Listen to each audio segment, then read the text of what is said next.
Thank you all for joining in. We'll start in a few minutes. Till then, you all expected to wait. Thank you so much.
Okay, let's just get started with the session now.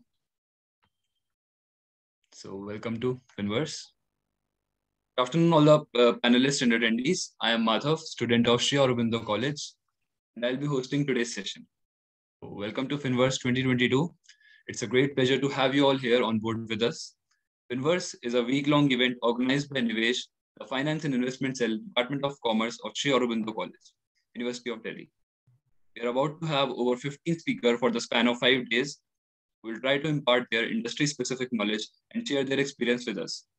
So to give our event, FINVERSE 2022, a lead of launching, we have our first speaker for the day, Ms. Preeti Chotani, ma'am.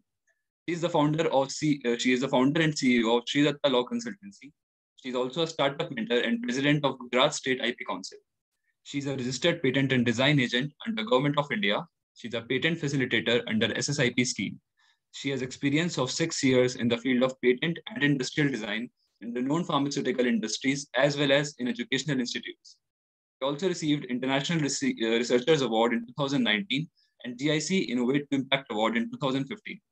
So everyone, please welcome Ms. Preeti Chotani, ma'am. It's an honor to have you here, ma'am, and we hope to have a valuable session with you today. Yeah. Now, as we continue with the session, a request to all the attendees to hold back their questions until the end of session.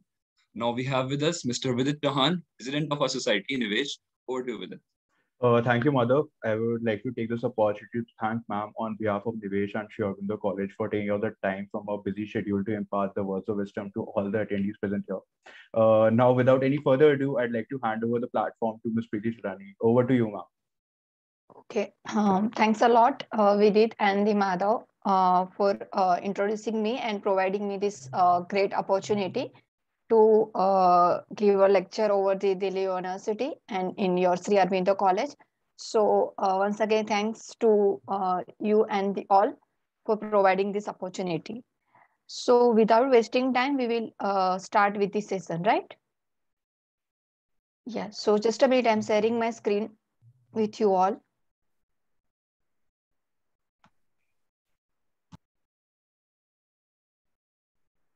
Hope my screen is visible to you all, right? Yes, ma'am. Visible. Okay. So,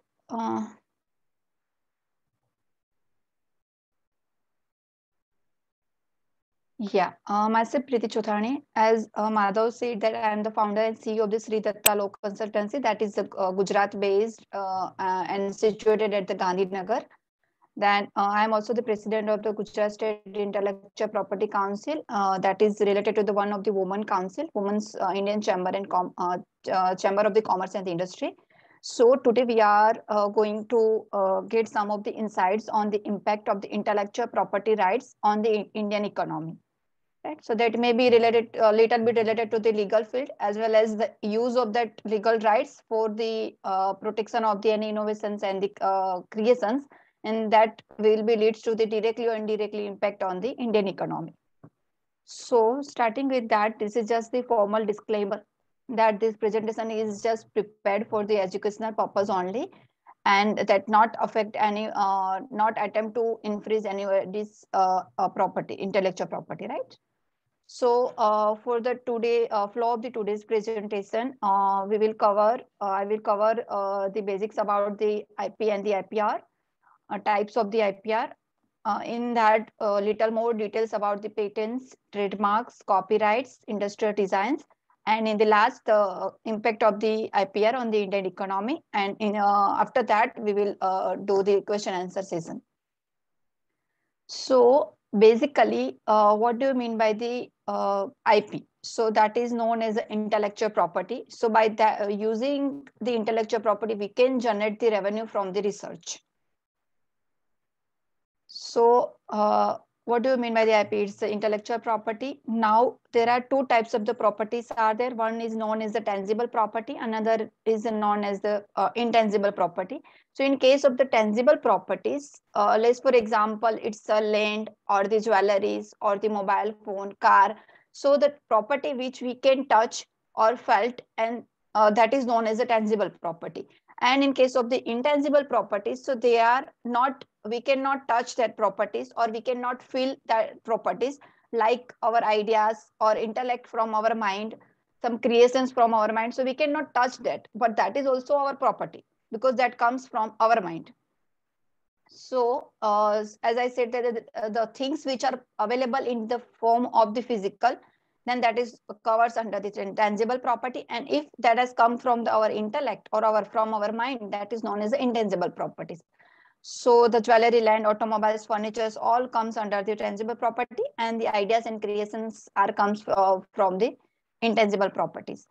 So the intellectual property, that is the intangible property because it comes from our intellect. The word suggests that it's intellectual. So it comes from our intellect, from our mind, and any of the creations which are comes from our mind, that is called as intangible property, and that is known as a also known as the intellectual property.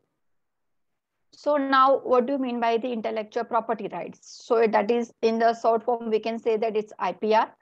So the intellectual property rights IPR provides the protection over the IP, means over the intellectual property. So IPR are the rights given to the person over the creation of their minds, and these rights are the exclusive rights, and that is given for the certain periods of time. So that period or the term may be vary based on the types of the IPRs. So that is one of the thing is the exclusive rights, means it's exclude others to using that rights, and it's related given by the government and it's having a specific period of time. So in general, we can say that IP can be secure in the secure end by the way of the IPR. If you want to protect our IP, so that can be protected by the way of the IPR. Now, which are the different types of the IPR? So one is the patents, industrial designs, trademark, copyrights, trade secret, geographical indications, semiconductor integrated circuits, layout designs, plant varieties, and the breeders' rights. So the first four, patents, industrial designs, trademark, and copyrights, are most widely used in the India as well as in other countries also for protection of the intellectual property. Other than that are also used, but as compared to these four, they are less used. The patent, industrial designs, trademark, and copyright we will discuss in detail. That one of the best example for the trade secret, that is the Coca-Cola. So Coca-Cola has protected is their formula or the composition and the process for making the Coca-Cola by the way of the trade secret. So no one can know how they are preparing this Coca-Cola and what they are containing in their compositions. So that is the best example for the trade secret. Then geographical indications. So there is the various examples are there, like ghee, kesar, mango, Darjeeling tea. So that is related to the rights given to the particular territory. So if something which are come out from that particular territory, so that for that community, this rights will be given. Then semiconductor integrated circuit layout design, so that is related to the electronic and communication related. If some new IC chip will be there or new IC design will be there, so that can be protected by the way of this semiconductor layer. And if in the plant varieties and the breeders' rights, if any new plants are there, or if you are combining the two plants and you new varieties will be come out of from that, so that can be protected by way of this. Now, which are the most widely used IPRs, as we have told that patent, design, copyright, and the trademark. So what do you mean by the patents? So any scientific inventions are there or any research will be there, so that can be protected by the way of the patents. Any articles which having a unique design or having a aesthetic look different than the already known things, that can be protected by the way of the designs or the industrial design. Then the copyrights, any literary, musical, dramatic, artistic work, any book is there, any publication is there, any new song is there, so lyrics for that songs, recording of that song, then any website is there, computer based system, computer based any works, that all can be protected by the way of the copyright. And most widely used, that is the trademark. In that any logo, word, sign, that can be protected by the way of the trademark to create the branding of that company or that product or the services. So basically, what is the patents? So patent is an exclusive right, means it excludes other, and that can be given by the government to the inventor or the researchers who has come up with that research, and that excludes others in which type of the activities we can exclude so for making, selling, using, importing, and offering for sale of that invention for the specific duration of time. So basically the term of patent is the 20 years from the first filing date of that patent application. So till 20 years that person, patentee or the inventor or the researchers can enjoy his or her monopoly in the market. Then every research work cannot be patented. They have some of the criteria over there, which known as the patentability criteria. If you are fulfilling that criteria, then that invention or the research will be eligible to file the patent application. So in that criteria, total 3 criteria are there. Novelty means the newness, then non-obviousness, inventiveness, industrial applicability means usefulness. So in the novelty, any new technology or the invention which are not known anywhere, either in the India or elsewhere in the world, either in the form of the patent, any literature, any magazine, anything which are not known, that is give the novelty things or the newness. Then non-obviousness, the things are known in some of the articles, but there is some of the advancement in the technology perspective, or there is a significance in the economical perspective, then it fulfills the criteria of the non-obviousness. And obviously, if the invention or the research will be capable for the industry or to make it or used in the industry and the society, then that is related to the industry applicability. So if these 3 criteria will be satisfied, then and then any of the research can be eligible for the patent filing. Then the branding and the trademarks. So as you have all have seen that there are, you have written in the product or the service page or in the company logo also, they have written the TM and the R. So if the trademark will be not registered or just applied for the trademark, then it shows that the TM. And if that trademark, that logo or the word or something are registered, then that TM will be converted to the R. So basically, trademark is the sign that distinguishes the goods and the services produced or sold by the one enterprise from the other enterprise. And it's indirectly creating the brand. Then the brand name is the kind of the visiting card, like a person's or the company's visiting card. So that brand name also behave like a visit card to promote the image of the company and its goods and the services. Then the term. So for the term of the trademark, that is the registration and the certificate valid for the 10 years, and that can be renewable for the next 10 years. That there is no limit to renew that trademark. So you can renew till you can want, but in the duration of the 10 years, you have to renew. So first the 10 years will be there. After that, you have to renew that for the next 10 years. Then after that, next 10 years. Then the types of the trademarks, which types? So one is the trademark that distinguishes the goods, then service marks that distinguish the services, then collective marks means this collectively distinguish the goods as well as the services, and the certification marks like ISO certificates on any body which have provide the certificates, ISI or the ISO, so that is known as the certification marks. So the total 4 types of the trademarks are available in the Indian trademark law, and by that way we can protect our products or the services or the certification if any there. Then related to the copyrights, that symbol you all know that is a C in round. That is, if you have copyrighted something, that you can write to your product, service, or the book or some music over there or the website. So you can write this symbol over that if you have applied for the copyright or copyright has been registered. So that is also an exclusive rights. All the IP rights are exclusive, means they are exclude others, exclude third party to use the your property.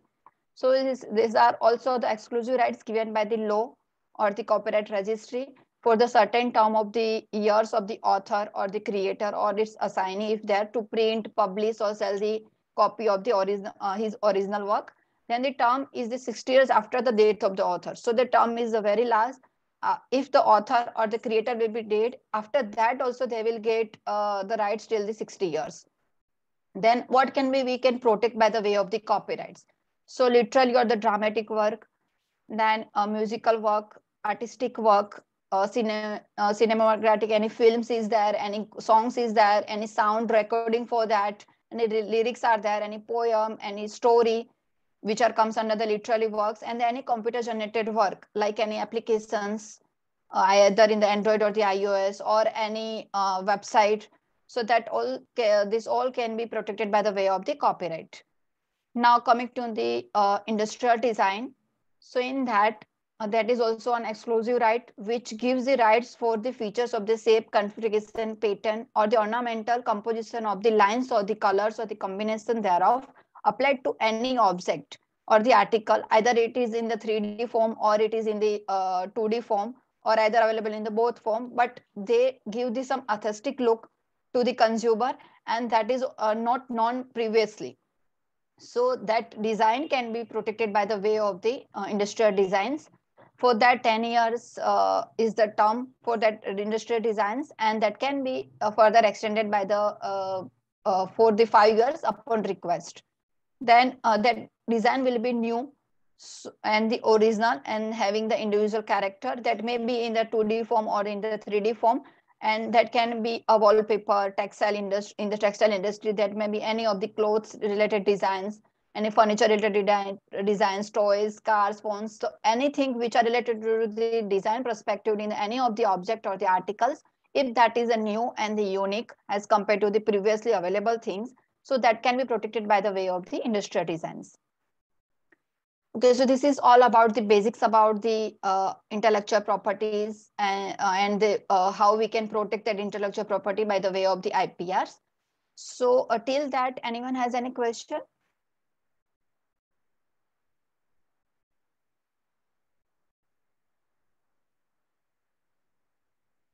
Okay, so shall we continue with that, and later on we will keep this Yes, ma'am, session we'll of take the questions later on. Yes. Okay, You can okay. continue now. Yeah, okay. Thank you, madam. So now how this IPR will affect the Indian economy, right? So that is the, I think, more important topic to use, because you all, because you are come from that background. So the economics and the commerce will be more related to you all. So how this IPR will be affect to you or the Indian economy, and how, if you are thinking to start your startups or your companies, so how it will be affect to you if you are protecting those things. So in that, IPR provides exclusive rights, means it protects something by the way of the research or the creation of the informations, and with that also that stops the competitors of using your informations, right? So by that way we can create or motivate the other people to for the innovations and the creations. If you are protecting your things in by some way, and your competitors will not do not use your things, so after that he or she will also trying to think on the different direction in the way of the creations and the innovation, to come up with the new things from their ends. So that encourage the innovation related culture, technology advancement related culture in the country. Then IP is effective and the market based mechanism over there. If some problems are there in the market with some products or some services related, and if the solution, if someone is come up with the solution of that problem, so that becomes a research or the innovation, right? So that by that way also the problems which are in the existing technology or in the market, that can be solved by the way of the innovations. Then IPR play a significant role to encouraging the innovations, product development, and the technical advancement that directly or indirectly help in the development of the economy through targeting the local markets. If we have produced something in our country and we have protected those things, so we don't need to buy something from the foreign, right? So that encourage or target the local market, and that benefit to provide the domestic protection of the IP in the domestic level. So if you are come up with some innovation, some unique product or some unique services, so you can protect those in the India, and by that way the local market will be increased and the revenue in India will be increased, other than we are purchasing something from the outsides. Then the research and innovation is the backbone of the any of the country, especially in the developing country like India. So with the government enabling the some of the policies, as you all know that now government also encourages startups and the innovations and the technological advancements. Hence the India becomes now it becomes a hub and the science and technology hub. And IPRs in the future, it's become a weapon for the knowledge war. If in between any countries, if knowledge war will be there, so at that time, the IPR becomes a very important role, because the maximum advancement or the technology will be in the particular country, and that can be protected by the way of the intellectual property rights. So by that way, the overall the development and the economy will be increased for that particular countries. Let's, for example, as per the recent scenario, so China has filing the maximum intellectual properties, especially patents, as compared to the US. So if you want to search anything, any product over in the Google, so you will at least find the details from the Chinese patents or the Chinese publications. So they are very much expertise in the reverse engineering, and they have all the products by their own in their country. So they have a very much IP portfolio with them. They have an economy perspective there, and they are selling those things to the other country also, because they have already protected those things over there and here also. So we cannot copying their things, and they are selling all the products in our country and other countries also. So one of the reason is they are filing the as much as possible the intellectual properties over there. Then if they increase the number of the IPR filing, we directly increase the Indian economy by paying if we are filing the patents or the trademark or the copyright or industrial design. So for that, for the filing and the registration perspective, we have to pay some fees to the government. So directly or indirectly, we are paying fees to the government, so that indirectly the economy of the India will be increased. Is we are paying the fees. As more patent will be filed, so more fees will be goes to the government, and that fees or that payment will be used for the development of the country. Then that increase the R&D related, research and development related activities. Then if the more research and development activity with any company and any startup, if they have, so they, based on that, they can they will protect their research by the way of the intellectual property, and they will generate the more revenue as compared to if they are not protecting the things by the way of the intellectual property. And if the revenue will be increased of the companies, then directly or indirectly it will be affect the GDP of the country, right? So which are the ways by which the IPR will be helpful in the economical development? So that is the trade channels are there. So if the technology will be come up from the particular country, the persons of the particular country, then they have protect the technology. So that technology will be transferred by the way of the trade. So one of the trade channel is that by the way of that, the IPR will be help in the economical development. Then foreign direct investment channels are there. So that is become a source of the technology transfer, and that some of the products which are already protected by the way of the IP in the other countries, and they also want to sell the product into the India. So they are also filing the intellectual property patents or the trademark or the copyright in India also. So by that way, people will get a country will get the money. And if that foreign clients will be transfer technology over here, or from here the technology will be transferred over there, so the money transfer will be also there. And in the licensing channel also there's a technology transfer by the way of the licensing. If you have already protected your things, then you can give that things to the other person or the other companies by the way of the licensing.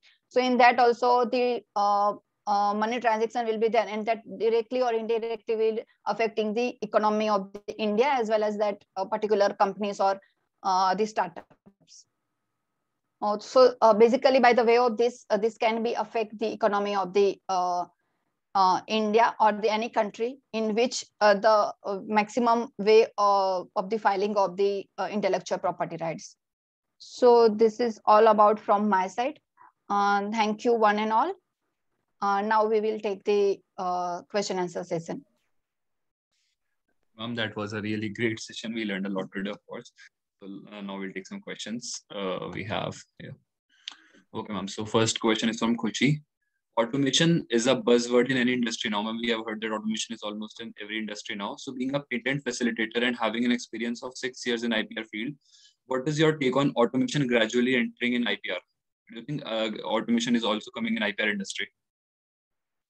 In IPR is actually a service-based industry because they are providing the service to protect the IPs.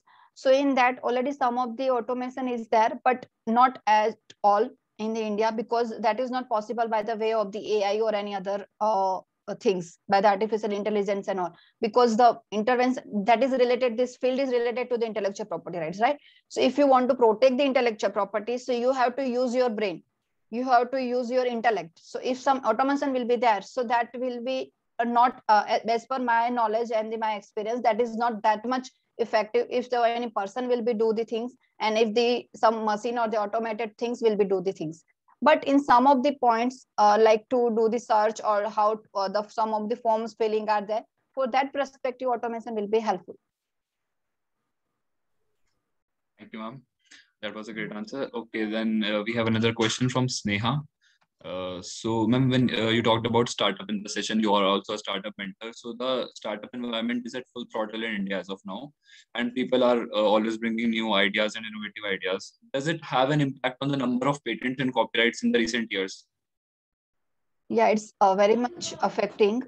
As I have started my career before 6 years, at that time, the number of the patents and other intellectual property rights, that is very low as compared to the last year the numbering, because now government also encouraging the innovations and the startups. And if the startup has to survive in the market, then they have to protect their things by the way of the IPR only. And government also providing some of the funding to do the research as well as to protect that research by the way of the IPRs. So there are particularly the specific things are there, like SSIP, iHub, they are based in the Gujarat, or in the patent office in government of India also, they have given the multiple things to if you are want to protect your IP, then they are providing the fund, specific fund for related to that also. And they have also reduced the fee structure. If the individual filing any of the IP, then the fee structure, and if the startups and the small entity will be filed, or now they are amending the things with the education institute also. So if the education institute, startup, small entity, and the individual person, if any of them are filing any of the IP related things, then there is a similar fees are there. In the previous time, the individual fees for the individual, startups, and the small entity are differ. Now they are also reduce the fees to encourage the filing and to encourage the innovative environment in the country. Okay, thank you, ma'am. Now we have a question from Nitya. How has the IPR industry performed in the last few years, and how do you think it will perform in the next few years? In the IPR industry, actually not the IPR industry, that related to the research and development related industries, if they are come up with some new research and innovations, so as I told that can be directly or indirectly affecting the Indian economy, then can be come up with a new technology or the innovations or the advancements. So based on that, we cannot rely on the other country's patent or the other country's technology. So as the government come up with the Atmanirbhar Bharat, so by the way of these innovations and the technology advancement, we can also help in that campaign or in the Atmanirbhar Bharat also. Yeah, thank you. So now we have a question from Medha. Being the president of Intellectual Property Council, do you think that IPR protection and its awareness is still limited in India? Yeah, it is. But that may be a slowly increasing as compared to the previous few years to the as of now. So there are the multiple government bodies as well as the individuals are also now starting to aware the education institute to the startups, and there are multiple webinars and seminars are there in which the government are also involving, and some of the law firms and some industry persons are also there, which are starting to aware about the IP protections. So I think for a couple of next few years, that awareness will be, the filing will be increased as compared to the previous years, comparatively as similar to that also. In the coming few years, that awareness will be increased, and based on that, the filing and the innovation culture will be increased. Yes, ma'am. Yeah, that is nice. Okay. So one question is here, what is the impact of IPR protection on a company? If any company who is come up with any unique ideas or the innovations or the research, if they are protecting by the way of the industrial designs or the patents, the directly the increase the price of that goods, or the based on that the revenue of that company will be increased. And if you are filing the trademark or the copyright for that company's branding, so if you have protected your brand by the way of the trademark, then in the couple of the years that your product or your service become a brand, and if something is become a brand, then based on that the revenue will be directly revenue will be increased. And if someone is copying, and if someone is copying your product, right, so at that time you can take a legal action against them. So the competition perspective also, the IP can be helpful. If 2 or 3 people or the company are working on the same product, and if you have protected one product, and if you stop others from making those products, so now revenue of these 3 companies will be directly come to you. So only you are in, you have a monopoly to sell that product in the market. Yes, ma'am. So basically, overall, it has a positive impact on the company if a company registers the IPR, company goes into IPR. Yes, yes. So one question from Adarsh, does IP protection have a time limit? So there are certain time limits in IP protection or not? With respect to the term of the patent, or term of the IP protection, or in term of the IP protection. Yeah, so as I have covered in the slides that in the presentation that every IP have a limited rights for the limited period of time. So if is the patent, then you can enjoy your monopoly till 20 years. And if you are protecting the industry design, then 10 years. Then if you are filing the trademark, then the 10 years that can be continued from the long by renewing that for the further 10 years. And the, after that other 10 years. So there is a renewal will be required except the patents. For the patent, we have to renew for the 20 years only. And the trademark, after that also you can enjoy your monopoly. But the rights will be given for the particular period of time. And if they are, the person will be asking the question for the protecting of that IP rights and for that limitations. If you are come up with some of the ideas or the some of the new product or the research, then a better with disclosing to the other person or the other company. Before that, you have to protect those things by the way of the IP. So there is the limitation is only that if you are disclosing something to the some other person, then the things will the novelty will be gone, the newness will be gone. So the next person will be file the patent or use your product that already you have disclosed those songs, things to the that person. So if you have any idea in your mind, so for that the limitation for the time is that as possible as soon you have to file the patent application or the related any IP applications. Right. Okay, so one question here is how to be updated on new trends in IPR. Like what can you suggest for the materials or book material, maybe books or maybe videos or something like that through which we can be updated on IPR? Can you please repeat the question? Yeah, sure. Can you suggest some book materials or videos, YouTube videos, etc., through which we can be updated about new trends in IPR? Yes, for that, if anyone having a personal interest in the IP field, so they can refer the particular patent law or the trademark law or the design law to get the each and everything idea about the whole the system of the patents or the trademark or the IP related system in the India. And other than that, you can come up with the one journal which will be published by the Indian Patent Office on every Friday. So in that they will cover all the patents which are filed and published, and all the industrial designs which are published over there. In the trademark also there is a journal for the trademark also. So if you are referring that journal, then you can come to know that the technology is now what advancement is ongoing. Okay, ma'am. One question from Hitesh. What are your views on artificial intelligence taking over legal system gradually? Will it affect the government's working as an employment rate and various policies? They may affect, but basically that AI not affecting the intellectual property, because in India we cannot protect the software related things by the way of the patents. We can just protect them by the way of the copyright only. So that may be not affecting to the intellectual property, but they may affect to the government policies and the employment and all.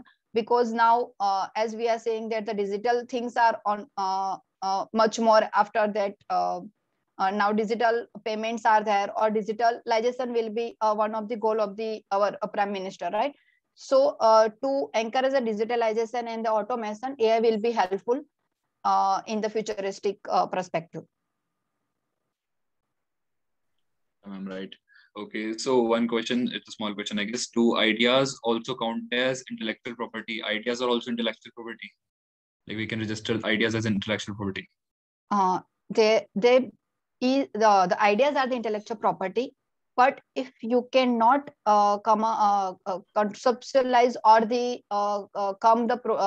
product, make a product out of that ideas, then that cannot be protected by the way of the IPR. But that can be a IP, because that comes from your mind. So that idea become a IP, but you may or may not be protected by the way of the IPR. If you can come up with a product or the some device out of that ideas, then if you are practically perform that ideas, then that can be protected. Otherwise that idea remains as it is, as an intellectual property, as an IP. Okay, so basically we have to make a first we have to make a product out of our idea, then we can register it under IPR. Yeah, if you have idea and if you are working on that, and if you feel that you still some more time you want to conceptualize the things, or you to come out some product out of that. So for that there is a two types of the patent applications are there. One is the provisional and the one is the complete. So for the provisional you can just write down the ideas or the things which are in your mind, which will be you are come up with the product in the later on. So you can, that idea can be protected by the provisional patent, and after that the 1 year window will be there. And that within that 1 year window you have to give the all the details of the experimentation or the whole the product related details to complete that process. Okay, ma'am. Thank you so much. I think that was some really great answers. So now I should just conclude the session. I would like to thank all the attendees, principal sir, teachers, and other panelists, and our guest of honor, Ms. Preeti Chotani ma'am, for her valuable time and wise words. I would just request everyone to please stay in the meeting because we'll start the next session in a couple of minutes. Thank you so much, Preeti ma'am, for being here Yeah. with us today. Okay, thank you. Vidya, would you like to say something? I would just like to express my gratitude towards ma'am for taking all the time. Thank you so much, ma'am. Thanks a lot for providing me this opportunity. Yeah. Okay. All the attendees are requested to say in the meeting. We'll start with the next session with the CEO of Revolt Motors, Mr. Janinder Anand, in 5 to 10 minutes. So thank you so much, guys.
We will be beginning with the session in 2 minutes. You all are requested to stay on with the time.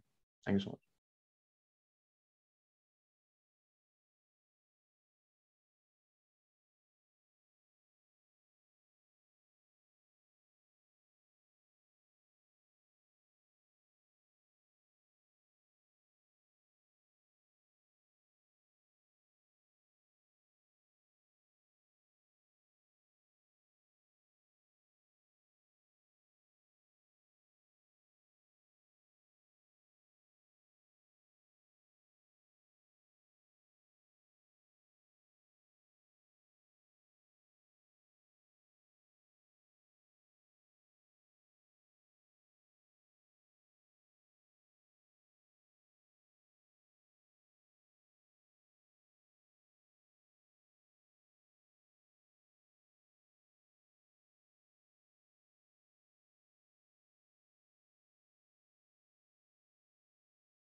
I hope my voice is not lagging.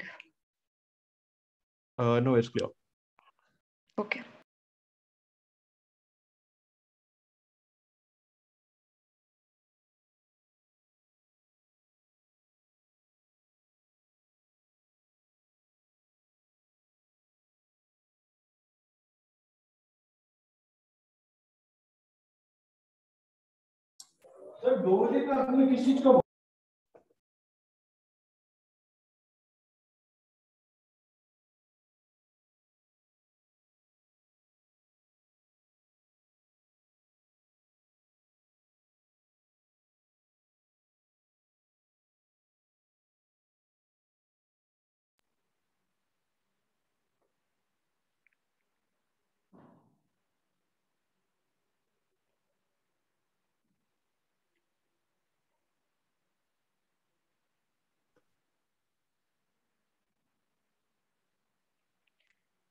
Good afternoon to one and all present here. Welcome to the second speaker session under the FINVERSE 2022. I am Isha Chaudhary, the host of today's session. Feel privileged to extend my warm welcome to all presented here with us for the FINVERSE 2022, organized by NIVESH, the Finance and Investment Cell of Sri Aurobindo College, University of Delhi. So we now have our second speaker for the day. So joining us today is Mr. Janinder Anand, CEO of Revolt Motors and a veteran executive with multi-dimensional leadership experience in automotives. Sir has more than 30 years of vast experience in global companies across automotive and in consumer sectors also. Sir has a considerable expertise in dealing with various stakeholders at a global and Asia Pacific region level. He successfully led Shriram Piston and Rings as executive director. Sir also held leadership positions across leading automotive companies such as ExxonMobil, MRF, and Goodyear. His wide automotive experience across business development, network expansion, vendor ecosystem development, marketing, and operations helped various automotive companies. The Finance and Investment Cell, Department of Commerce, Sri Aurobindo College is honored to host one of India's brightest expert on automotive. I welcome you, sir. A request to all attendees to hold back all the questions until the end of the session. Now, I would like to invite Mr. Vidit Chauhan, the President of Finance and Investment Cell of our college, to welcome sir. Over to you, Vidit. Thank you, Isha. I would like to take this opportunity to thank Sir for taking out the time from his busy schedule to be with us today. It's a great honor and a privilege to have you as an esteemed speaker for our fest. So we are really honored and indeed a matter of pride for us to have you with us today. Now, without any further ado, I'd like to hand over the platform to Mr. Janinder Anand. Thank you so much, sir. Over to you, sir. Good afternoon, and thank you so much to the good students who are present here. Do we have professors and teachers here also? Yes, sir. We have in the panel Dr. Tanuka Jain and Ms. Shasta Gupta as our teachers. Okay, wonderful. So my a big greetings to the respected professors and teachers who are present here, and lots of blessings to the students who are present here. So I can see there are approximately 248 attendees who are right now here. So that's nice. I happened to speak during Hansraj College exposure last year. So there the gathering was pretty big, I must say that. So, but now I'm confident that Aurobindo College will also ensure that we have a good, decent gathering. See, end of the day, what happens is that speakers will come and go. They'll talk about their experience. They'll talk about the journey they have gone through, what they have done, how they have done. And these are the certain stories which you might take it as success stories, which you might take as inspirational stories, because these are the live examples in front of you. I was seeing the kind of eminent panelists that you have kept. I saw the 4 names, I mean, including the director of Boeing and the, I think, president of Indian Chamber of Commerce, that the lady president was there. So you have got very good exposure. I must compliment the organizing committee who has been able to get such a great, okay, that includes me also, but such great leaders on this platform, and which is something very, very encouraging. And now this reminds me of the time when I used to study, around 30 years back when I passed the college. And that time I'm also DU pass out only. So one of your fellow seniors, I can say that. But this kind of exposure, this kind of interaction with the industry seniors, we have never come across at that time. And the exposure was very limited because the digital space was limited. The leaders were little, with due respect to the leaders of those times, leaders were little high-headed. They used to think that, okay, you need to have 10 people garlanding you, welcoming you, a big red carpet welcome, then only will come and speak. And, that kind of thing was there. But the times have changed now. Now everybody is open, everybody is accessible. Why? Because people have realized that you need to be grounded if you want to achieve a success. If you are not grounded, if you do not stick to your roots, stick to your basics, you cannot achieve the success in your life. So anyhow, so thank you so much for inviting me, and I really respect and honor, and I can see Dr. Jain also. Dr. Jain, a very good afternoon to you also, ma'am. I mean, really, really happy to see you here, ma'am. Thank you for giving me respect and honor, ma'am. Good afternoon, sir. It's a pleasure to have you. And I completely agree with what you are saying. This is the attempt to blend the theory that we teach in the classroom with the practical nuances that leaders like you would bring to the platform. Thank you so much. Thank you, ma'am. I'm actually honored. And honestly speaking, I never say no to any kind of invite that I get. Of course, subject to time, to by students especially that I get. Otherwise, various other television channels and all those things, CNBCs, they keep on inviting, but there I'm not so, I do not want to go there. The reason being there, that does not add value, because the audience is different. They are already very knowledgeable, and they think that what you are saying, they already know. So it's better to go and speak on those forums where people actually want to learn something, or at least want to listen something. So if we have around 271 people now, out of that, I'm pretty confident they have joined by their own choice. Nobody has forced them to join. So it is something very encouraging that students of today's generation, who are the leaders of tomorrow, they are going to be interactive. They want to understand what we are doing. And I have 2 children, I have 2 daughters, and one of them is in college only, first year, and the elder one is a computer engineer, and she is working now. So I understand, I have gone through the same stage, being a student myself and seeing my kids coming up as students. So I can understand, ma'am, what you are saying and from what background you are saying. So thank you so much for that. And sir, 270 approximately what we have on Zoom, but we have it's a Facebook Live broadcast, and we have people viewing you on Facebook Live as well. So we requested people to join there also. Oh, that's so really nice. I am sure the reach and the impact that you will have today is going to be long lasting, and it's widespread as well. Thank you so much. Thank you so much, ma'am. And I only say that even I'm a firm believer of one thing, that if a teacher, so say for example, you are a professor, you are a teacher, you speak in a class of 40 or 50 students, your teaching is same for all 50 students. You do not, bifurcate or say that, or any bias that, no, I'll teach better to the X or Y. But the children, but topper is always one. So same teaching, same set of students, but topper is one. So it's how you imbibe that knowledge. Some people will say, "Aaya tha, bol ke chala gaya, theek hai." Some people will say, yes, it was a knowledgeable thing. So it's always going to be a mixed bag of everything that we learn and we talk and we I'm really very sorry. I'm really very sorry. I'm really very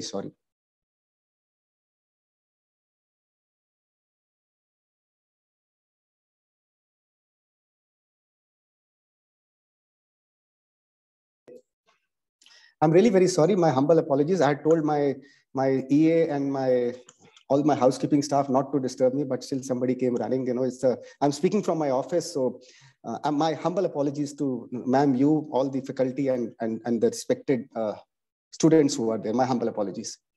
So now coming back to this, I have not structured any kind of a presentation and all because I was in talk with the students what they want me to speak on what particular topic or subject. But the students were very keen, or your team which was interacting with me was very keen that I should talk about my experience, my industry, and what are the opportunities and how we can see that. As Isha just now mentioned that, yes, I have 30 years almost experience, and I'm a physics honors graduate, and then I did MBA from this FMS only. That's again, your Delhi University only. So started my career way back with Nestle. That was an FMCG company and one of the food majors. Then moved on small stint with Glaxo. So that was the FMCG kind of an approach. Then I spent some time with MRF Tires, where I was posted outside Delhi. And all these organizations which I changed, I was climbing the ladder gradually. So just to share with all these students who are here that I started my career at the junior most level. In the terminology, nowadays the terminologies might have changed, but I joined my first company as a sales representative. That was the entry level position, even after doing my graduation from Delhi University. So then after somewhere during MRF stint, I realized that if I have to grow in the ladder, I need to either take a break or I need to enhance my qualification by attending evening class. So that was the time when I joined FMS, so that I get an enhanced qualification, or you can say the MBA in marketing, which will help me to grow. Because plain graduation, whether we like it, we dislike it, whether we accept, we don't accept, does not help in the career progress.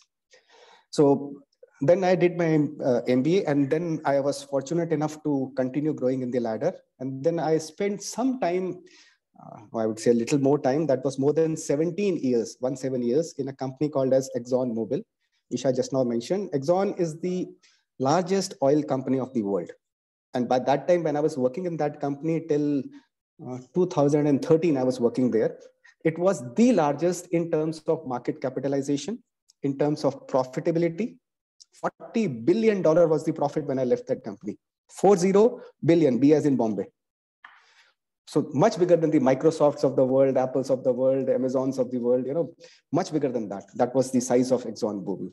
So we used to say that the company's turnover is more than the, not only GDP, but entire thing of Asia Pacific, what to talk of India. So that was the kind of level I was working.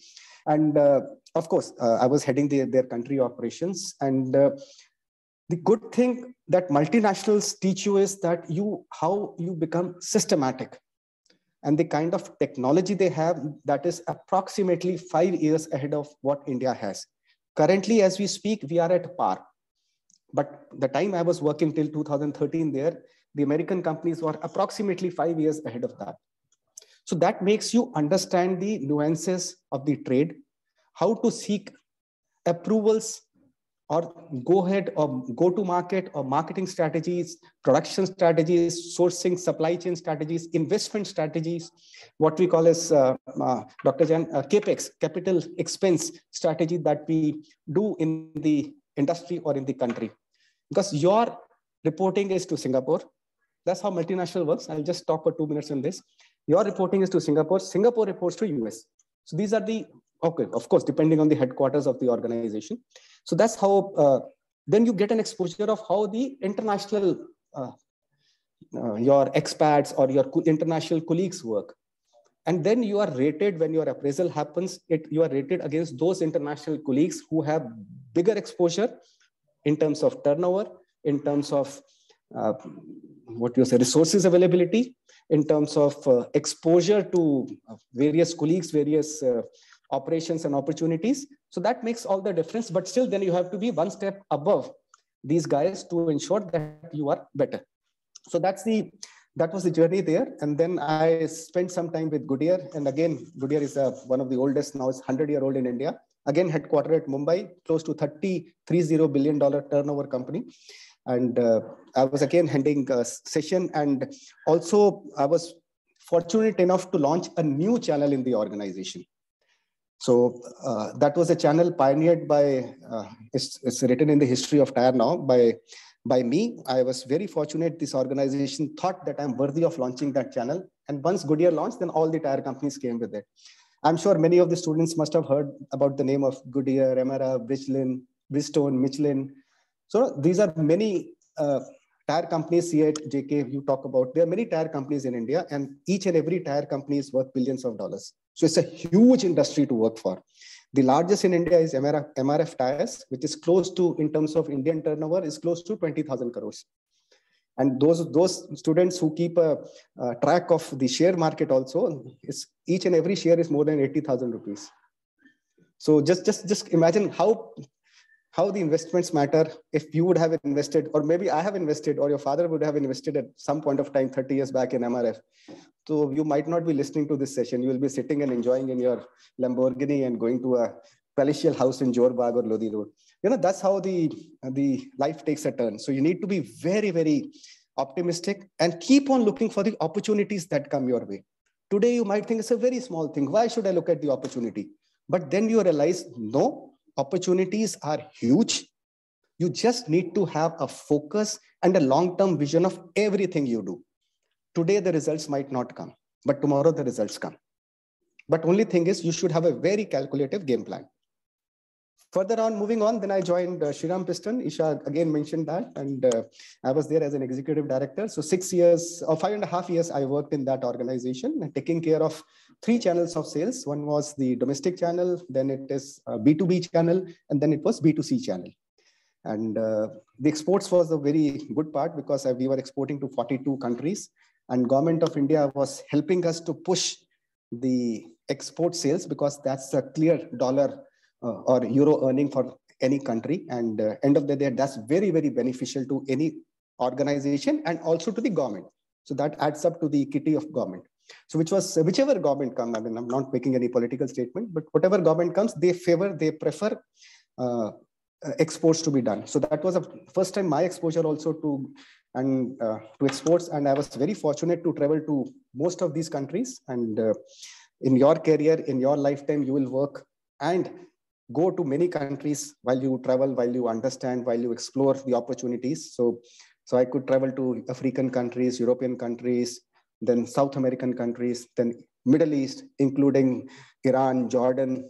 I could not go to Syria because of war, but I wanted to go there also. So that's a good exposure.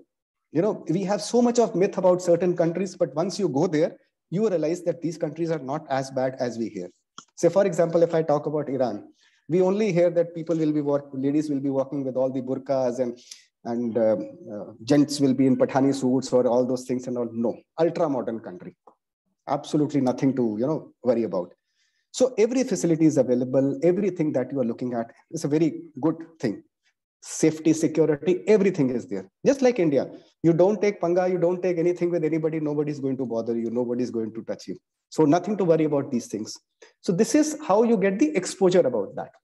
So that was 5.5 years. And when I joined, the company was at around 1,520 crores kind of a turnover. And when I left in 5 years, we were at 2,200 crores turnover. So that was a good momentum, good jump. We could expand to many countries more, introduce new models, increase the network, grab the market share. We were at certain point of time in B2B, we were 60% plus market share. And B2C, we were at close to 28 to 29% market share. So which was something very encouraging. Now, coming to the latest thing, which I would like to talk. Isha, how much time I have? Is till 1 o'clock or 2 o'clock or half an hour? Yes, sir, till 2 o'clock. Okay. So now I'll talk about my latest assignment and how that is the students can get benefit in their life and their career. If I now talk about the where I'm currently working, in the month of September, I joined the organization called as Revolt Motors. Revolt is the electric vehicle motorcycle manufacturing company. We are, as we speak today, we are the only electric motorcycle selling organization, which was launched in the year 2018 in a small kind of a setup when there was a promoter who is also a Micromax promoter, Mr. Rahul. He came into the picture and he launched this organization with around 10 people. Then gradually this organization grew as the demand for electric vehicle grew, and people started not only buying these, but also understanding what electric vehicle means. Because there are a lot of myths or assumptions associated with electric vehicles. People are still not very comfortable, but those who are using it or those who understand it are very, very comfortable with it. So I'll just walk you through a few of my experience and a knowledge thing that you students might like to learn or adapt, and how this EV industry can help the future career of various students who are here, or maybe in terms of finance and investment, because this is your finance and investment society. So I do not know how directly it impacts you, but still I would like to walk you through that.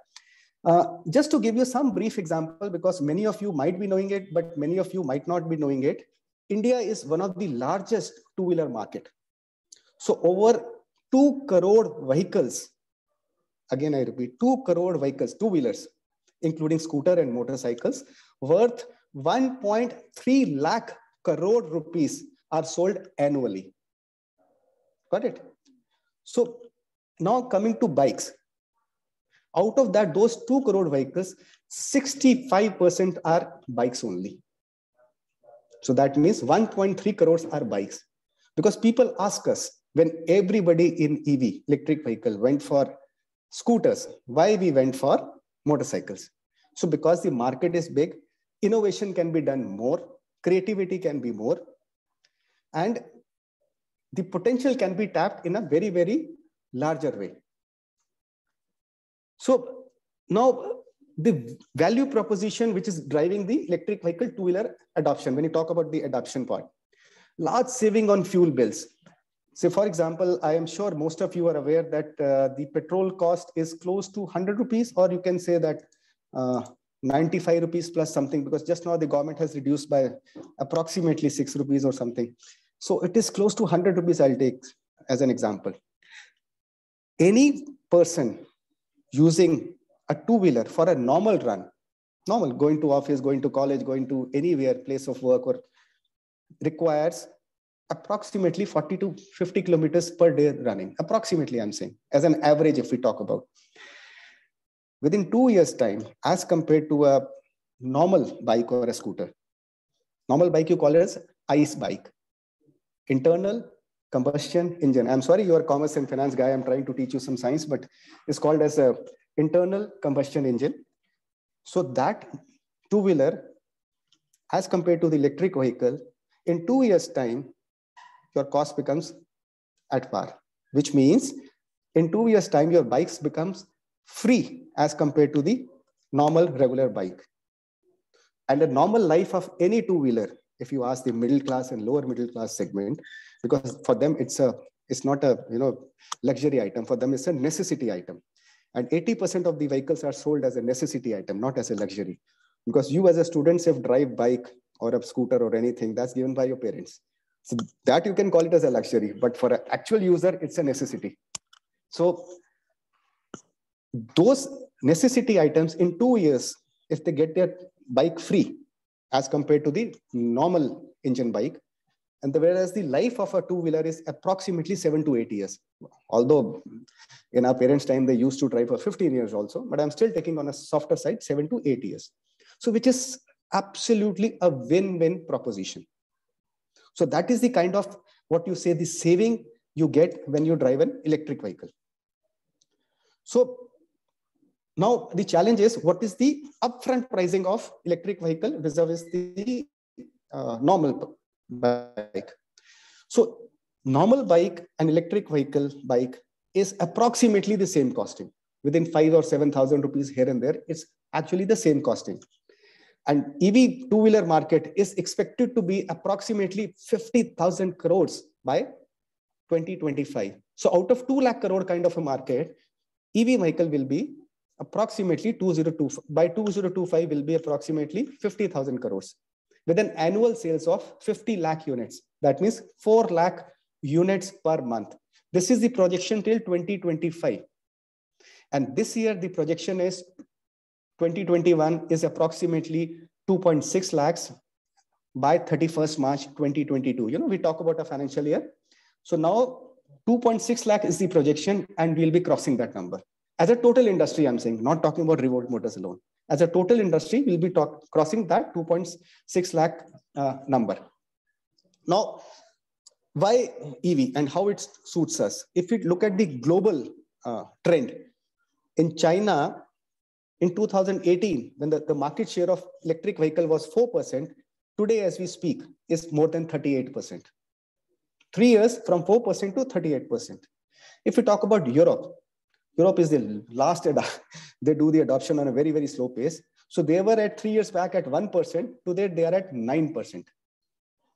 Taiwan, again a two-wheeler market, Taiwan, Vietnam, Indonesia. They were hardly, I will say 0.5% kind of a thing. They are now close to 20%. So now let's reciprocate this thing or extrapolate this thing to India. If we talk about India, I'm sure students or the youngsters know much better than many of us. India has exhibited the fastest growth. If we talk about, say, for example, from 1998 to 2010 or 2015, the number of demat accounts grew by 362 times. If I talk about from 2000 to 2000, maybe 10 or 11, fastest growth in mobile subscriptions, 160 times. If I talk about digital transaction from 2014 to 20, we have grown by approximately 70 times, 70. If we talk about the smartphone now, every one of us has smartphones, whether Apple or Samsung or any product for that matter. From 2009 to 2021, we have grown by 345 times. So can you just imagine the kind of growth opportunity that India has? Why? Because India has a captive consumption. We are a country of 140 crore plus people. And out of that, India is the youngest population. More than 60% or close to 70% now, our population is less than 40 years. So you can imagine the kind of potential India has in terms of captive consumption, in terms of GDP growth, in terms of economics, in terms of how products and innovation will come here. Many of you must be watching the latest serial coming now, Shark Tank. So if you look at number of unicorns that are coming after US and China, India is on the 3rd number. Number of startups that are coming in India, India is now going to be ahead of China and US. That's the kind of growth that is coming in India. Okay, so moving forward, now if I talk about the total industry capitalization, out of 2 crore, if you are able to hit in 5 years' time, 50 lakh numbers, which is something very huge.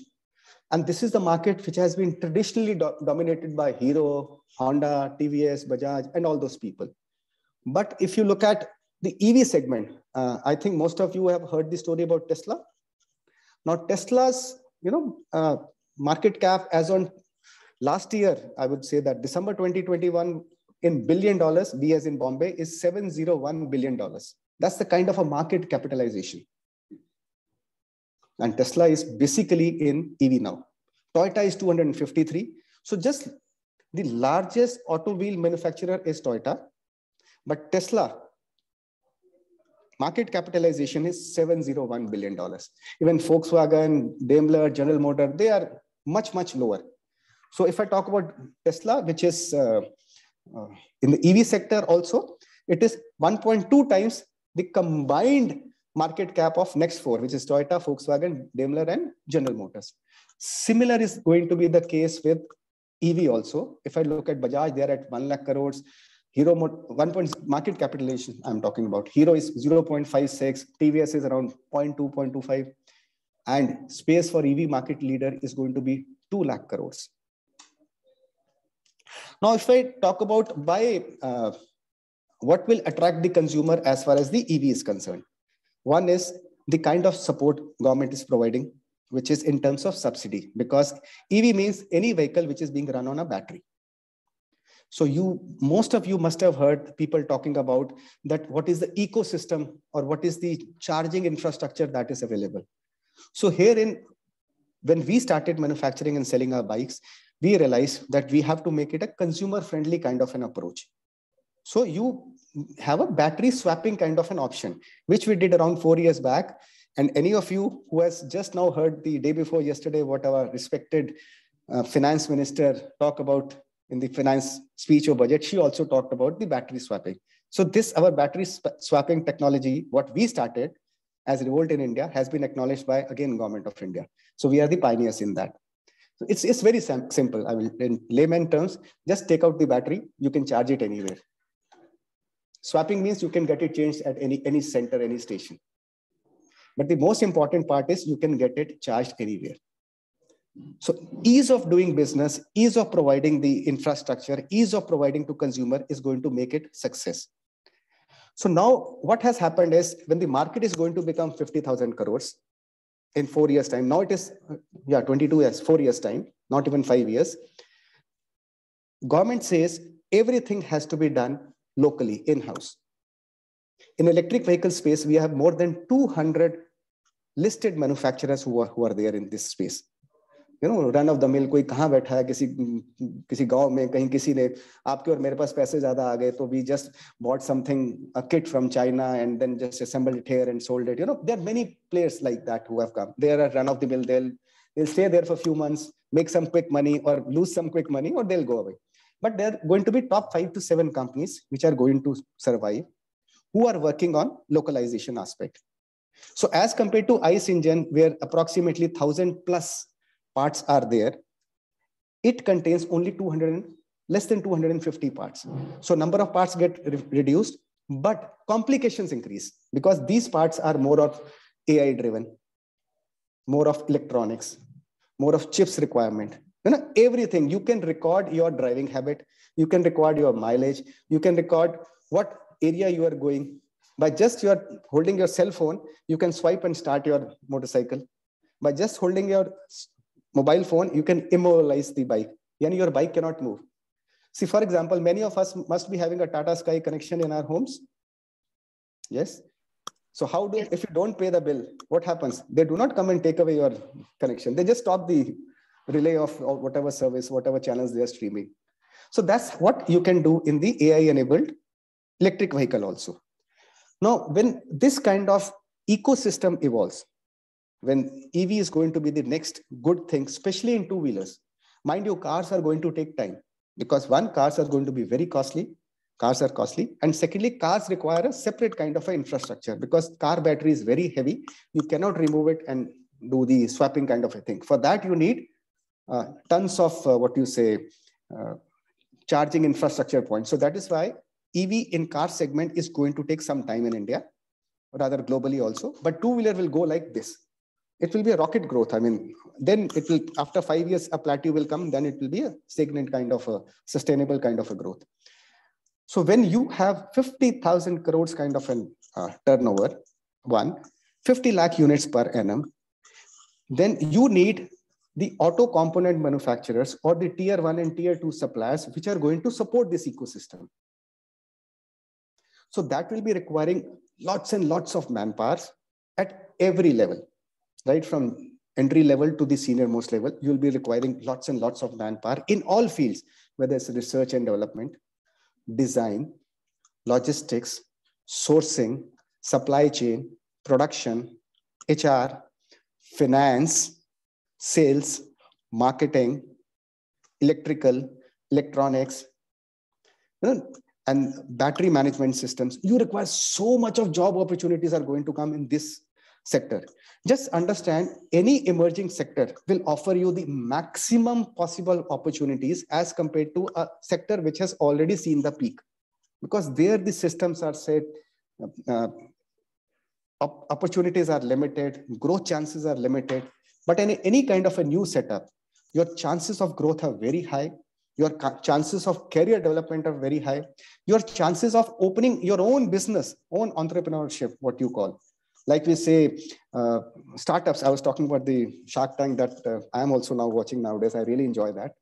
And you see kind of startups, they are coming. So in this space, so many startups are coming. You can't even imagine. You just need to produce the components what this EV industry require. Or many of you might be with your parents' help, with your friends' help, with your colleagues' help, with your teachers' help, might be coming into these kind of startups who can be a good source of supplies to industry like ours. And we are looking for that suppliers. By we, I'm not saying I. That's my organization alone. 10 top organizations are looking for this localization people who can offer us better solution, better designs, better components. And hundreds of hirings are happening. Because as we are growing the business, when we started the business, we are doing 10 crores per month. Now we are aiming for 1,000 crores. In a year, we'll become 2,000 crores. And then it goes like this. So just imagine the kind of opportunities this industry is going to offer you. And above all, you are doing a service to the nation. How? Service to the nation. What is bothering India the maximum? We start with P. P as in Poland. First is the population. Second is the poverty. Third, I will not say here. That will be a controversial statement. Fourth is the pollution. So any petrol or diesel engine, again and again, you have seen that our respectable ministers or government agencies or Niti Aayog, they are again and again saying that two-wheelers make a lot of pollution. Of course, in addition to industries and trucks and cars. So just to give you an example, because Aurobindo College is in Delhi, so I should have asked this as a question, had this been a personal interaction in the college, but there are close to 60 lakh two-wheelers in Delhi. Can you imagine? 6 million. It's a mind-boggling number. And then you can imagine, then every day we get up in the morning, we blame Punjab or Haryana for all the smog. Okay, they are also to be blamed. But what is the actual, other reasons are also there, equally important. So this way, this industry is contributing to zero pollution. Zero means zero. Absolutely no pollution, zero. No noise pollution. Noise, of course, can be introduced as because if you're driving a bike, you need to have that kind of adrenaline rush. So you need that fight. So that we have put in some sound box also. But otherwise, so zero sound, zero pollution, money saving. What else you want as a commuting vehicle? I'm again saying as a necessity in commuting vehicle. Then you make it beautiful. Then you make it technology savvy so that youngsters like you and me, we can drive that bike. So that is the kind of ecosystem that is evolving. Trust me, my younger brothers, my friends, my kids, we are going to have thousands and thousands and thousands of job opportunities that are coming in. You just need to focus that if at all your interest is anything related to automobile, which contributes more than 7 to 8% of our GDP and maybe contributes close to 4 million plus of job opportunities in India or people who are working in India. And it's going to be a main hub for production of two-wheelers and automobiles. Then the export. We talk about Middle East, we talk about certain European countries, we talk about Brazil, we talk about South Africa. There, the technologies are not so advanced. From where the supplies will go? It will go from India only. When I was selling them engine parts from India, even to a country like Germany, which is a very advanced country, UK, which is such an advanced country. So think about these products. They will go big time. So export opportunities are there. B2B business opportunity is there. B2C business opportunity is there. And a startup opportunity is there. And fifth is job opportunities there, where each and every sector will be totally filled and required. So for that, you as students, as budding leaders of India, need to decide what you want to do. Now, if you talk about me, from a very stable organization where I was working in, I took this challenge to come into this new industry because this is the most happening industry. This is the most talk of the town. Pick up any newspaper, any budget, any Niti Aayog statement, any Government of India statement, they will talk about electric vehicles. That's the most budding industry in India. Much bigger than, or much talked about, hyped about than any other, whether it's a cement industry, whether it's a rural industry where you talk about, or say aircraft industry, or any other industry you talk about. Is maximum talked about industry. And why do we talk maximum about this industry? When there is a requirement of so many resources. But my take to all of you, one very strong take to all of you is that Please remember, be honest to your principles. There is no shortcut to success. If you think that, yes, I'm a college topper, I'm a university topper, you will get a straight away job as a leader. No, you will not get. You have to climb these ladders. You have to utilize your, people say, many students say, even I used to say at one point of time that what they're teaching me in integration or what they're teaching me in physics or chemistry or mathematics, will that be useful here? Yes, everything is useful here. Trust me, everything comes. Maybe those particular quadratic equations might not be useful here, but many other things are useful here. So trust me, do not make any shortcut. You'll be very happy to see that once your fundamentals are clear, you will be at top of the world. The India offers so many opportunities in every trade that you talk about. And once you achieve that level of confidence, you start at one level, second level with your hard work, cooperation, basic ethics and integrity to be maintained.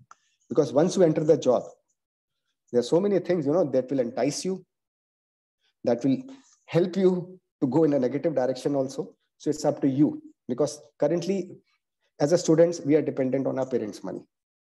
Most of us, maybe few of us might be working also, I do not know. So from a pocket money culture, we are going to move in a year's time or so much time. I don't know when your graduation happens. We are going to be earning members if you don't do any further qualification. So that money flow starts, whether it's 5,000 or 50,000, I'll not go into that. Money flow starts. So easily attracts you to take wrong steps. So be aware of that. Only focus on your professional growth. As far as professional life is concerned, I'm not going to personal. I'm not a Baba to give you any gyan on that. So just on a professional life, just concentrate on how you can build up your career, how you can talk to your respective colleagues. And also, if you have to reach the top, again, I'm saying, because you have invited many eminent panelists in this, anyone who has reached the top, he or she needs to have understanding of every department, a basic understanding. I'm not saying that you are non-engineer, become engineering or R&D expert. No, you can never become that.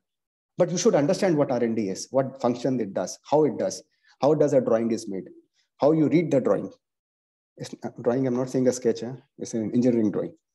So, or what is the finance department does? How do you read a balance sheet? How to understand where is the debt, what is all the other entries are there.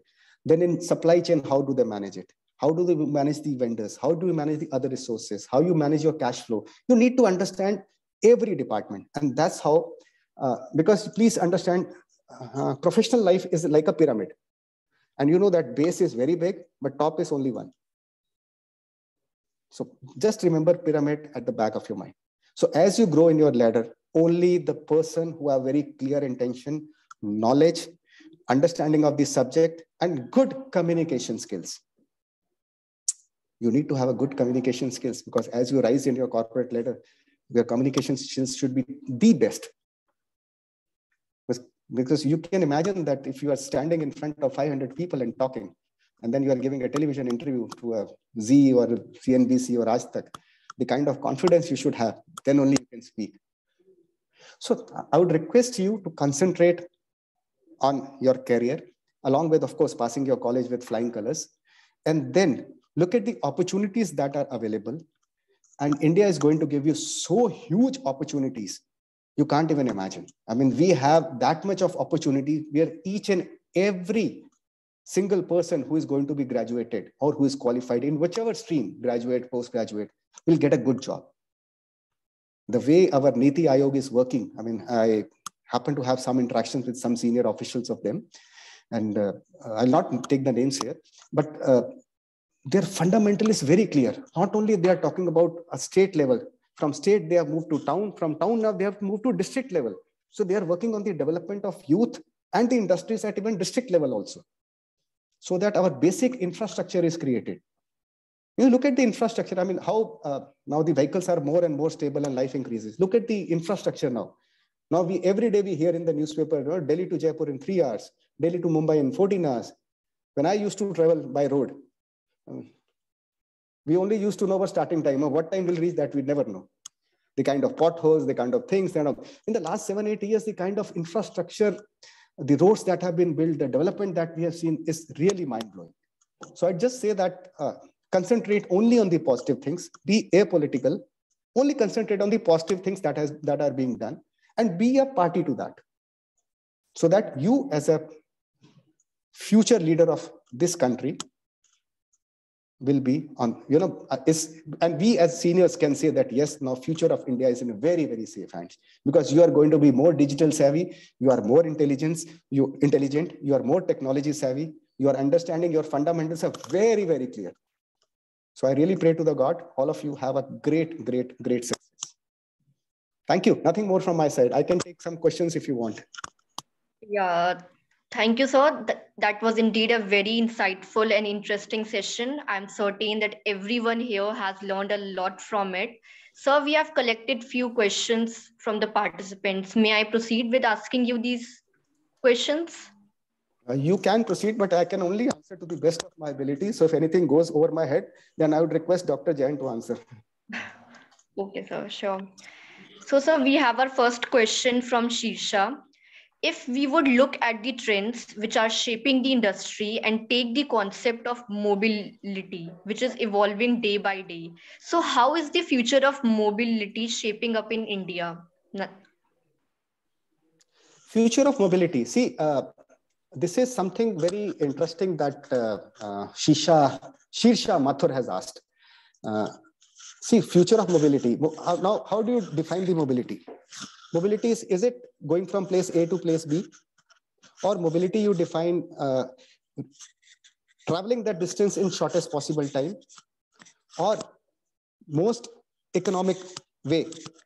So if you look at the future of mobility, it is going to be very, very twofold. One is the cost saving, I would say that. And second, it is going to be time saving. So both the components are going to be involved here. And in terms of technical things, if I talk about future of mobility, you can also say that high-speed vehicles are coming, high-speed trains are coming. You will have, what do you call that? I forget that. Okay, some flying cars will come, then the ropeways will come, which will, transports, what do you call that? I'm sorry, I'm not forgetting the name, which take you from place A to place B. So future of mobility is going to be very exciting. Be a part of this journey, and most technological or scientific development that is going to shape up in this mobility sector only. And the AI is going to play a very big lead in this, because that is how the what you also call it as one more thing that we call it as Internet of Things, which is IoT. I hope many of you must have heard about that. Sitting here, well, as I'm speaking to you in my office and I'm speaking to you through my laptop, I can also, even I'll be present here with you, but I can minimize the screen. You can keep on looking at me, but I can see what's happening in my line. And if my line is not producing the vehicle in a proper manner, there is some defect coming, I can get to know sitting here, what is the defect that has come in and how that defect can be rectified. So that is the kind of IoT we call as Internet of Things, or artificial intelligence has led to. So in addition to that, of course, Shirsha, not related to your topic, ma'am, but it is the business intelligence that is going to make the difference. BI analysis. So just start working on that aspect also, because now we have India chapter also of BI, and which was earlier used to be international. And women in data are very less today. So I would request that whosoever ladies, or I call ladies, I don't call girls. So whosoever ladies who are present here, may please start working towards BI, especially Power BI. So that is going to be another huge career opportunity in terms of data analysis. So that will also help you to understand what the future is. And if at all any specific, Isha, anybody wants to understand in that, then you can send me the question. I'll answer you in writing. Okay, sir. Because since it's not interactive session, so I do not know with what intent, what perception this question has been asked. I might have answered as per my own perception. So there might be some misconnect in few of my answers, but I'm willing to provide a specific detail as per any specific question. Okay, sir. So, sir, should I proceed with the second? Yes, ma'am. Yeah, so sir, our second question is from Sheena, and the question is, the lockdown was the opportunity to significantly accelerate the adoption of digital technology as the onset of COVID-19 has exponentially catalyzed the need. So has the pandemic caused you to reflect more on the company's purpose? That's nice. Very nice question, I must say. Lockdown was the opportunity to significantly accelerate the adoption of digital currency, she has written, and you said digital technology. So is it the same thing we are talking about? Digital technology. Okay, digital technology. Fair enough. Yes, the lockdown, the pandemic has led to a significant, or I would say huge growth in digital technology, because all the software related companies, all the technology related companies have worked a very big time on this AI, BI, Power BI, data analytics, and of course, the adaptation of what I was talking about, the Internet of Things and AI. I'll tell you, for example, now, if I go 5 years back, before pandemic, most of the organizations have never ever heard about what you call as WFH, work from home. And now, as I speak, we are into some big expansion mode. That's why I'm coming every day to the office, and so that we do, because we are talking about millions and millions of dollars, so we have to leave that aside. But even thrice a week coming to the office, and in certain days when we were hardly coming to the office as a professionals, we were able to manage the business and we showed significant growth. So not only us, most of the industries, you must have seen significant growth. So now the thing is, if the digital technology is getting better and better, and especially on your mobile phone, you can, you don't need a laptop anymore now. You on a mobile phone also, you can do everything. Of course, for laptop, for better development and all those things, you certainly need a laptop. So this digital technology is the future. Spend some time on this, learn the coding, learn whatever digital technologies you want to learn, and then you see the kind of difference you can create. Sitting in Delhi, you can handle the US operations. I still remember, in one of my previous assignment, I was sitting in Delhi and I was handling all the transaction in Germany. So, that's what the power of digital technology. And yes, pandemic has given us that thought process, which we were going at a slow pace, that okay, let it evolve, let it happen. But now that has evolved like big thing. वो कहते हैं ना, आवश्यकता आविष्कार की जननी है. Need is the mother of invention. So, see, we speak so good English that sometimes we forgot the Hindi words. So that's why I keep on using that, so that I keep my memory alive.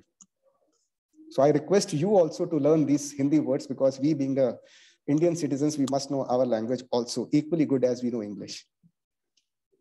Yes, please ask the next question. Yeah, that was great, sir. So we have another question from Medha. What problems and innovations have you encountered in the automotive supply chain worldwide which has surprised you? I'm sorry, because of network issue, I could not hear you. Can you repeat that? Sir, am I audible? Yes, now you are audible. So, sir, we have another question. And the question is, what problems and innovations have you encountered in the automotive supply chain worldwide which has surprised you? Interesting question. That's the, actually emotional and a weak point for us in the manufacturing industry. As you read in the newspapers, or as you read by certain spokesmen, chip shortage, electronic material shortage, microcontroller shortage, that is hampering us big time. And especially those production companies, manufacturing companies like us who are more into electronics enabled, EV is more of an experience in addition to a vehicle. So because you have so much of digital technology embedded in that. So if you look at the microcontroller or the chip shortage, that has resulted into a big loss for companies like us. Now we are sitting on a bookings which are more than 3 months, and the customers get 3 to 6 months, I would say that. And we had to stop the bookings because our customers get irritated. End of the day, customer who is willing to pay you money, who has given you a token booking amount, he or she needs the vehicle on time, whether it's a car or it's a two-wheeler. And EV, since it's on the boom, so we have to cut a sorry figure to the customer, and it's difficult for us to make the customer understand. So this logistics situation or supply chain situation has really hampered us big time because of these two things. I'll just give you an example. The lead time of certain electronic components is 52 weeks. 1 year. Can you imagine that? Today I order for some electronic part which is not being made in India. I'm just referring to those parts which are not available in India. It takes you 1 year to get that. Or you pay premium. That means parts are available. I was just talking to my, before this meeting, talking to my vice president for supply chain, who is the head of department of supply chain. He was saying that one part costing only $2 in a normal routine, I'm now getting it for $60, $60. 30 times the premium I have to pay. And my consumer won't pay. Who has to bear the loss? Either I or I don't sell the bike. So that is the kind of problem we are facing, and it's very difficult for us to make others understand. Now coming to the local thing now, because it's just a global part is good to say because everyone is aware. Now for globally, for India, the parts manufacturers, for them also EV is a new thing. It has just evolved in the last 3-4 years. So they are also taking some time to develop the components as per our specification, as per our requirement, whether it's aesthetic look, performance, design, shape, or a trouble-free kind of a part, because we have a zero quality control kind of that zero rejection approach that we have.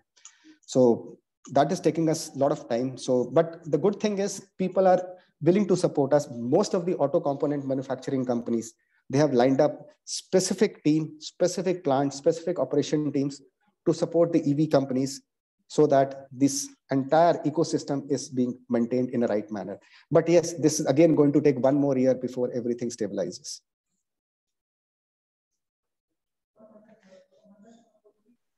Thank you, sir. And sir, we have one more question sure. from you can take 2 more, no issues. Anything for Yeah, sir. students. Yeah, thank you, sir. So when developing new product features in the existing product lines, how would you prioritize cost, schedule, and performance? Or I would say that which one is most important from it?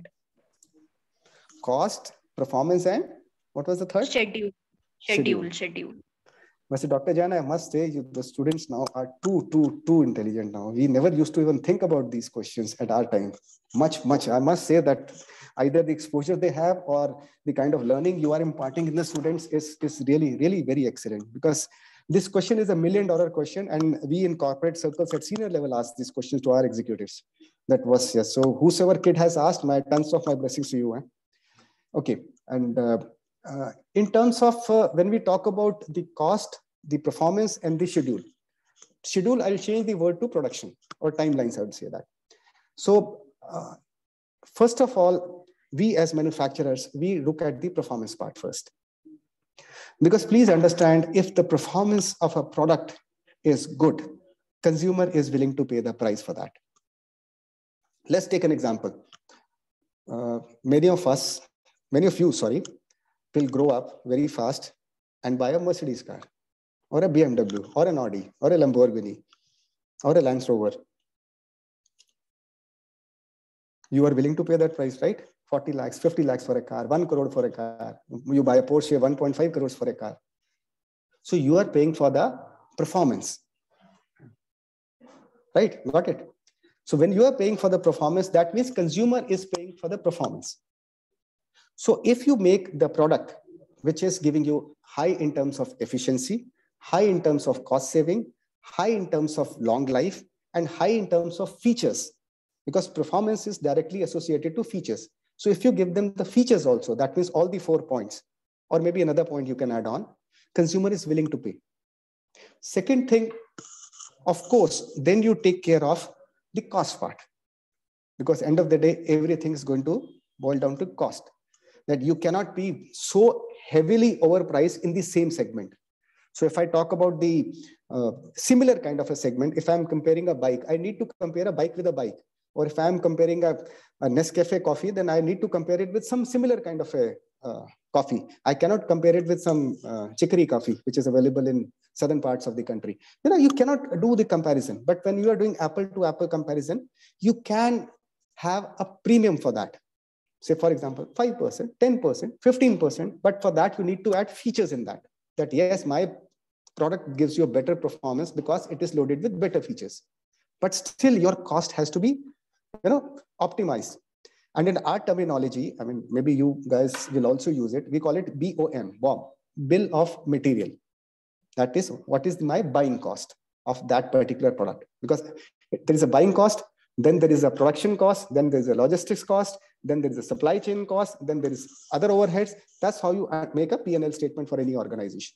So you have to ensure your BOM cost is towards the lowest side, and the overheads that you make on that is also on the lower side, so that the end product is not highly overpriced or it's competitive in nature. So first we go for performance, second is cost, and third is the schedule. Because schedule automatically comes because if you have that capacity, if you have that raw material availability, if you have the product lines, so that schedule is never a problem. Okay, sir. So, sir, one more question from Madhav. Yeah. So will Revolt Motors expand its domain to other vehicle in the upcoming years? Do you believe it can be Indian Tesla? Who asked me this? Madhav Ahuja. Madhav Ahuja. Madhav Tesla of the world. Yes, yeah. Why don't you come and meet me in my office, yeah? You deserve a big treat from my side, honestly. Thank you so much for being so optimistic and so positive about our Indian company. Yes, my friend, Revolt is purely 100% Indian company. And why we kept the name as Revolt is we are revolting against the normal, it's a revolution kind of a thing. So going against the norms, the first AI-enabled bike to be launched in India and how it is going. And in terms of expanding to, you said other product lines. Yes. First of all, now currently we are selling 2 models, and now we are expanding it to 2 more models in this year itself, which will see. If you look at the bikes, there are different concepts of bikes. You have a Harley Davidson kind of a bike, Suzuki Hayabusa kind of a bike. The racing thing, the leisure thing. Then you have a racer kind of a bike. Then you have an economy range of a bike. And then you have a businessman or a jungle or an adventurous kind of a bike. There are different categories of bike. Although they are not heavy mass selling bikes, but those are also available in India at a big way. So that's why so many companies are there. So yes, we are launching in each and every segment. You will see that it's coming, and we will be present there. So that's one. And in addition to that, we are also expanding our capacity. So you'll see as and when we make a formal kind of a declaration for that. And also we have plans to expand our manufacturing locations in other parts of the country, because the government, I forgot to mention one thing, in addition to the central government, which is giving us a huge subsidy, which is around 15,000 rupees plus per kilowatt of battery used. State governments are offering us huge kind of incentives, not to us, to consumers, like road tax to be removed, so many expenses to be removed. Delhi government was giving 16,000 rupees per electric vehicle. Can you imagine? That comes directly to the consumer. We as OEMs have nothing to do with it. So most of the states have already issued this kind of subsidies. So we'll be expanding our operations in different parts of India, which will be something very good. And as of now, we have opened our R&D center and battery management center in Bangalore office, a huge office where my big team sits there. So future is going to be very bright. Yes, we are expanding. But cars, as of now, nothing is there in pipeline. Thank you so much. I do not know about, I'm sorry to interrupt. I do not know about future, but today, as we speak, nothing in pipeline. Okay, sir, that was very fascinating and interesting to know so much about it. So thank you so much, sir. That was very interesting. And I believe when I speak for everyone in the behalf of audience, that today we all have learned so much from you. So concluding the session, I would like to thank all the participants, our panel today, and our guest of honor, Mr. Janinder Anand, for his precious time and his wise words. Once again, thank you so much, sir, for being with us today. Thank you. And with it, would you like to say something? Yeah, thank you, Isha. I would just like to add on, I think Isha pretty much concluded it, but thank you so much, sir, for taking out the time. It was like really lovely to have you so much. And thank you so much on behalf of society and our college. Thank you, sir. And thank you for mentioning about the importance of what we teach, sir, because you mentioned a few terms, zero rejection policy, overhead. So students, please pay attention. These terms are actually used out there. And what we teach is really important. Thank you for letting them know about it, sir. Thank you so much. It was really wonderful. Thank you, Sasha, ma'am. Thank you. It's always a pleasure not only to interact with the students, but also with the wonderful faculty, wonderful teachers, professors you are, that because you are the one who are shaping the budding careers of these new youngsters, because youngsters can go in any direction. Because I, being a father, I know that youngsters can go in any direction. Is actually, I'm saying from my heart, not for the sake of saying, that you teachers make a lot of difference. Is for the students to understand. Like I repeat my first line, there are 50 students in a class, but topper, first, second, third position go to 3 people only. Is how you take that information. You are imparting the information. So hats off to wonderful teachers like you who have made all the difference. Thank you so much, sir. Thank you so much for your time. Thank you. Thank you, sir. Definitely. Thank you, so and I must say, Mr. Anand, I could not leave the session myself, though my internet was patchy and I kept logging in and out. But your words have really inspired, I think, each one of these students definitely. I mean, a very exemplar way to illustrate that success is nothing but just few simple disciplines practiced every day and doing simple things in an extraordinary manner. So I am sure our students will have a good takeaway from your session. And we hope to reconnect with you soon. Most welcome. And I'll say to Isha and Tanisha, who was interacting with me, or Vidyut, or the respected teachers, that reach out to me in case any student needs any guidance, because I'm not for the sake of saying that for this 1 hour I'm at panel and I'm saying good words and giving all my stories. No, I actually feel very honored and blessed to help students. And I actually do it in my personal life also. I will just to give you an example, the place where I live in South Delhi, I have a group of youngsters, my friends' kids who are in business. They are not corporates.